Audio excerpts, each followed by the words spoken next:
ಕೇಂದ್ರ ಸರ್ಕಾರ ಉತ್ತರ ಕನ್ನಡ ಜಿಲ್ಲೆಯನ್ನ ಪ್ರಕೃತಿ ವಿಕೋಪ ಜಿಲ್ಲೆ ಎಂದು ಘೋಷಿಸಿ ತುರ್ತು ಸ್ಪಂದನೆ ನೀಡಬೇಕು ಎಂದು ಸಾಮಾಜಿಕ ಹೋರಾಟಗಾರ ರವೀಂದ್ರ ನಾಯ್ಕ್ ಸರ್ಕಾರಕ್ಕೆ ಆಗ್ರಹಿಸಿದ್ದಾರೆ.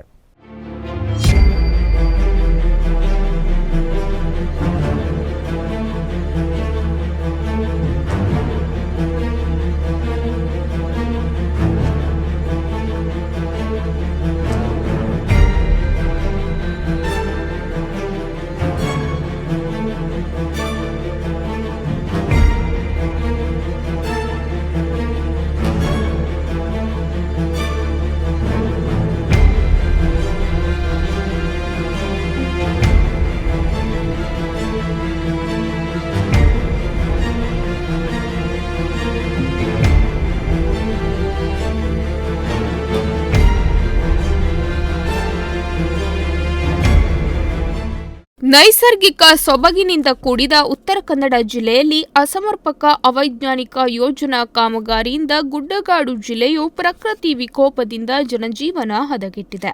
ಕೇಂದ್ರ ಸರ್ಕಾರ ಪ್ರಕೃತಿ ವಿಕೋಪ ಜಿಲ್ಲೆ ಎಂದು ಘೋಷಿಸಿ ತುರ್ತು ಸ್ಪಂದನೆ ನೀಡಬೇಕು ಎಂದು ಅರಣ್ಯ ಭೂಮಿ ಹಕ್ಕು ಹೋರಾಟಗಾರರ ವೇದಿಕೆ ಅಧ್ಯಕ್ಷ ಹಾಗೂ ಸಾಮಾಜಿಕ ಹೋರಾಟಗಾರ ರವೀಂದ್ರ ನಾಯ್ಕ್ ಸರ್ಕಾರಕ್ಕೆ ಆಗ್ರಹಿಸಿದ್ದಾರೆ.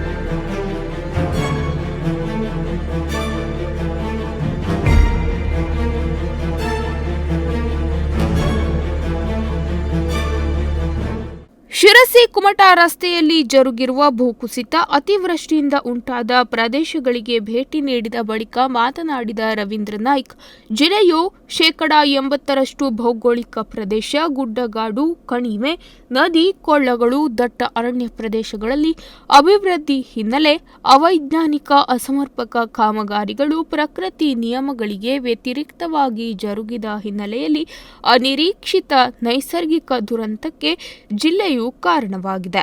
ಹಿಂದಿನ 2-3 ವರ್ಷದಲ್ಲಿ ಯಲ್ಲಾಪುರ ಅರ್ಬೈಲ್ಘಟ್ಟ, ಕಳಚೆ, ಜೊಯ್ಡಾದ ಅಣಶಿಘಾಟ್, ಮುಂಡಗೋಡ್ ಶಿಡಿಲಗುಂಡಿ, ಶಿರಸಿ ಮತ್ತಿಘಟ್ಟ, ಕಕ್ಕಳಿ, ಕುಮಟಾ ತಂಡ್ರಕುಳಿ, ಸಿದ್ದಾಪುರ ದೊಡ್ಡಮನೆ ಘಾಟ್, ಹೊನ್ನಾವರ ಸಾಗರ ರಾಷ್ಟ್ರೀಯ ಹೆದ್ದಾರಿ, ಕಾರವಾರದ ಚೆಂಡಿಯಾ ಅರಗ ಮುಂತಾದ ಭೂಕುಸಿತ ಮತ್ತು ಜಲಾವೃತದಿಂದ ದುರಂತಗಳನ್ನು ಮರೆಯುವ ಪೂರ್ವದಲ್ಲಿ ಇಂದು ಜಿಲ್ಲೆಯ 11 ತಾಲೂಕುಗಳಲ್ಲೂ ಪ್ರಕೃತಿ ವಿಕೋಪ ಘಟನೆಗಳು ಜರುಗಿರುವುದು ವಿಷಾದಕರ.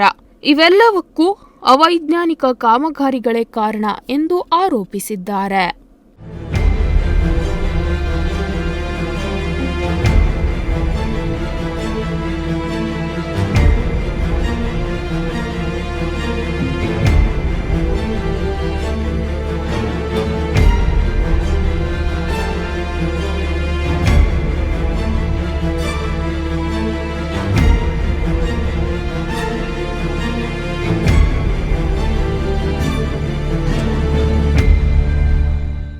ಅಪಾರ ಸಂಖ್ಯೆಯ ಜೀವ ಸಂಪತ್ತು, ನಿಸರ್ಗ ನಷ್ಟ ಉಂಟಾಗುತ್ತಿರುವ ಸಂದರ್ಭದಲ್ಲಿ ಸರ್ಕಾರ ಸಮರೋಪಾದಿಯಲ್ಲಿ ಸ್ಪಂದಿಸಿ ವಿಶೇಷ ಪ್ಯಾಕೇಜ್ ಘೋಷಿಸಬೇಕು. ಇಂತಹ ಘಟನೆ ಪುನರಾವರ್ತನೆಯಾಗದಂತೆ ಕ್ರಮ ಜರುಗಿಸಬೇಕೆಂದು ಸರ್ಕಾರಕ್ಕೆ ರವೀಂದ್ರ ನಾಯ್ಕ್ ಒತ್ತಾಯಿಸಿದ್ದಾರೆ. ಗಾಯತ್ರಿ ಹೆಗಡೆ, ನುಡಿಸಿರಿ ನ್ಯೂಸ್, ಶಿರಸಿ.